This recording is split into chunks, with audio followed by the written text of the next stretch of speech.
He is the host of the Dan Dakich Show on WFNI in Indianapolis, ESPN college basketball analyst, and he joins us on the program. How was your weekend, Dan? 6'5", 250. I'm eating too much. I had an unbelievably good weekend. Went to a wedding of my good friend Kevin Custer. It was the best wedding I ever had. Then right in the middle of the wedding, boom, Andrew Luck retires, and that made it even better. It was a fantastic weekend. Okay, what was your opinion on Andrew Luck prior to this announcement on Saturday? He was never going to be the guy. He was great quarterback you wanted when you were down 14. And I said this all the time. I mean, I had scouts tell me whatever. He was great, but he's a guy that got you down 14 with a dumb pass, as he always said. He always admitted up. He always owned up to it. Was never going to be the guy. Was never going to be what Peyton or Drew Brees or those guys that, Peyton used to when a guy got drafted. Peyton would have him on the field throwing passes. Summertime at the Butler Bowl here or at Zionsville High School, Peyton had guys running receiver routes all summer. That wasn't going to be Andrew Luck. He was never going to be the guy. I mean, he was really never going to be. And I said, look, people argue with me. I had one of your guys, Jason McIntyre, went off on me because I said ultimately I'd rather have Carson Wentz than Andrew Luck. Because, look, when you're close and you see it, you see these things. Held on to the ball too long. Got that corrected once Wright came in last week. Made really bad decisions early in the game. Great kid, great guy, tough guy. Played through a lot of stuff, but was never going to be what all you do is watch, and he was never going to be what the national media made him out to be. All right, but your reaction to him walking away at this age, are you questioning his love for the sport, his toughness? I would never question his toughness. I did say that, and this is just me, Dan. I mean, this may not be you. This may not be the Twitter mob. But I grew up with a family of teachers. My dad worked as an iron worker in the summer after being a teacher, cops. Me personally, not you, I don't expect that. I never want to hear athletes, professional athletes, being paid millions to play a sport that we all love. I never want to hear them talk about being tired. I never talked about being tired when I played and coached for Bob Knight, no matter how big a jackass he was. It's just me. I mean, it doesn't mean it's everybody. Now, I would never question Andrew Luck's toughness. I would never question Andrew Luck walking away. Hey, you want to walk away? God bless you. But there are two sides to it, Dan. And I think it's fair to say, the fans here were sold a bill of goods by Andrew Luck and the Colts. And this has been ongoing for years. They have always misled the public, both Andrew. All we can go by is what they tell us. Luck told us, hey, look, I'm ready to go. He said, I love this team. This is after 2018 season. I love this team. I love this group of guys. All right. We take you at your word for that. So people buy season tickets. Hey, when he gets hurt initially in training camp, hey, if there was a game tonight, I'm playing. 3 days ago, Frank Reich, he's progressing well. Andrew Luck, if the game was Monday, I'd play. So there's two sides to everything. Like, I would never begrudge a guy in football getting out with his health, ever. Good for him. What don't we know here, Dan? It feels like there's a lot, Dan. There's a lot. How did he hurt his shoulder initially? How did he get this ankle injury? They never say. There has been a disconnect in this city between the Colts PR and Colts fans. And everybody knows. I don't expect national people to know. I expect national people to come at me and rip me. But local people know. There has been lying. Jim Irsay in 17 went out and said, Andrew Luck will be ready for the first game. Yeah. Andrew Luck sat out the entire year, Dan. Yeah. There has been so much misdirection, so much distrust between Andrew Luck, because we can only go by what Andrew Luck tells us, Jim Irsay, the Colts PR, and the fan base. And I don't expect people to understand that, and I get it. People, but I question this. Like, people, why didn't Vontae Davis get the same, respect for walking out because of his mental health? He got killed, but Andrew Luck walks out and he's a hero. I don't get it. I think if you're doing something for your mental state of mind, that is awesome. Absolutely awesome. Good for him, because in football, you know this better than I, Dan.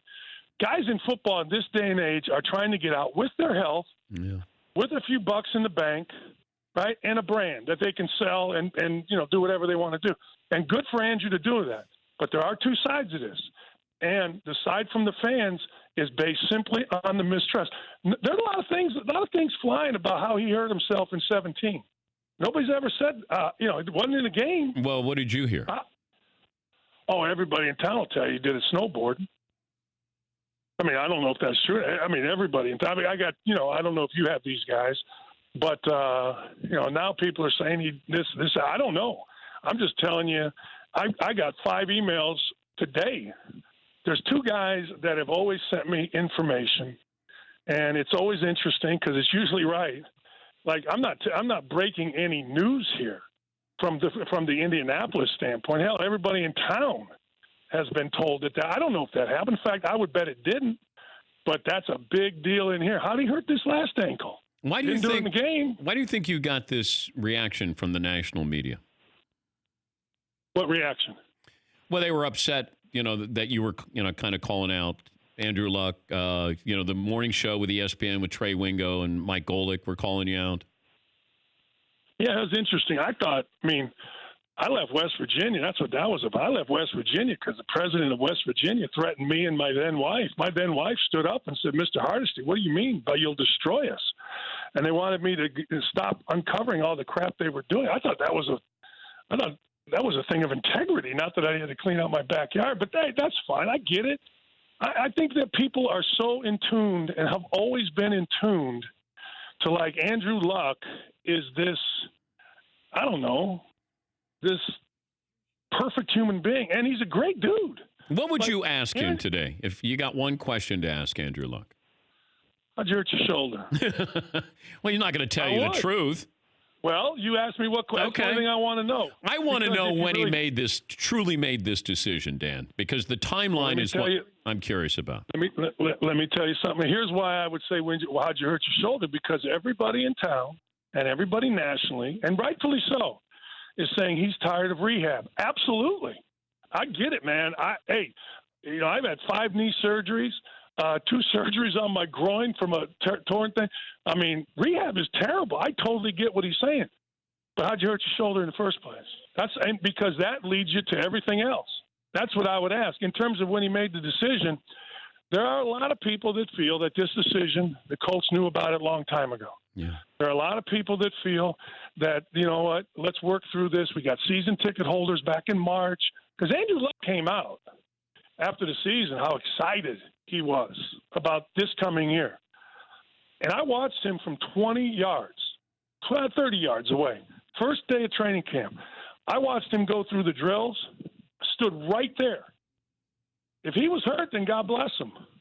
Then all of a sudden he's hurt. Well, it's an ankle. No, it's a calf. No, it's a calf. Yeah, it's a calf. No, it's an ankle. No, it's Jimmy Irsay goes on with our guy Jeff Ricker and says, no, it's Mo. It's a bone. What? It's a bone. Then I said on the air, how about y'all just shut up? How about y'all do what Belichick does, Dan, and just shut the hell up and say it's a lower leg injury. We'll deal with it, and we'll update you. And that's what they finally did. But is your issue more with the Colts than with Andrew Luck? Yeah. Andrew Luck, look, the whole thing, Dan. Look, I don't expect national media to understand. Look, I'm in the media. If Mitchell Trubisky walked out on the Bears tomorrow, I'd go, I wouldn't know the story. I wouldn't know the backstory. I wouldn't know the history. The history in Indianapolis, and anybody that's followed this will tell you there is a distrust. There has been, I don't want to say lying, but there has been misinformation, continuous. The only time the truth comes out, if you want to know the truth, is when Jimmy Irsay goes on the air and says something. I know. He can't help himself. He can't. He's the gift that keeps giving, Big D. He goes on the air the other day and says, well, it's Mo. And all of us are like, what the hell is Mo? Mo Alley Cox? What's Mo? Right? And it's a bone. It's not a calf. Well, Andrew Luck had been telling us all along it's a calf. So Chris Ballard, who I absolutely love, has to arrange a press conference and say, no, here's what it is, and do all this, putting out fires. The only time Colts fans feel like, Dan, would you agree with it? The only time Colts fans feel like they're being honest with us is when Jimmy Irsay spouts off? Yes. Yes. Yes.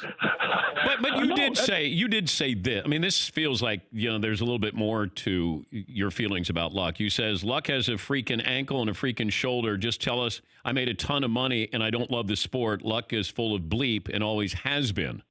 Yes. I agree with he talks. He smiles, he talks. And he tries to get out of the press conference and they've always lied to us.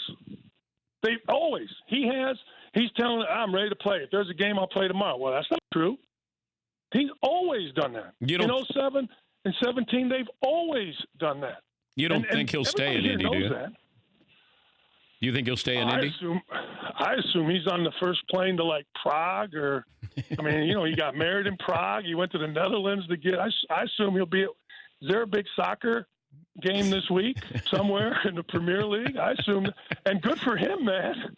Hey, I'm telling you right now, if I was 29 and I didn't like what I was doing, adios.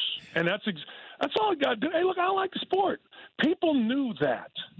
People, scouts, very, very respected people questioned whether, and that's not a bad thing. Nobody's saying that's a bad thing, right? That's not a bad thing. If you got other interests, God bless you. If you can go make millions of dollars and get out with your health at 29, God bless you. But me personally, I don't want to hear about being tired when you're a professional athlete. I just don't. You may say, well, but there are people too, and that's fine. And they may be tired. I just don't want to hear about it because I can't imagine my dad or my uncles. Shoot, I had an uncle worked 50 years in a mill. He would have retired at 29 if he could, no question. But he never complained about it, and that's how I was raised. And people may not understand that. Yeah, but you would have called him soft, though, if he retared at 29, right? Get back in the mill. If I would have called that Uncle soft, I would have been beaten. Dan, I would have been beaten, and then bad things would have happened to me when I was on the ground if I would have called that Uncle soft. So I get it. Yeah. I get it. But for us personally in Indy, this is a gift that keeps on giving, man. Have fun this afternoon there, Dan. You know I will, big dog, and I can't thank you enough for having me on. Thank you, Dan. That's Dan Dakich, host of the Dan Dakich Show, WFNI Indianapolis, and of course, ESPN college basketball analyst. For more Dan Patrick Show, tune into Audience Channel 239 on DirecTV, stream for free on BR Live, or download the Dan Patrick Show app.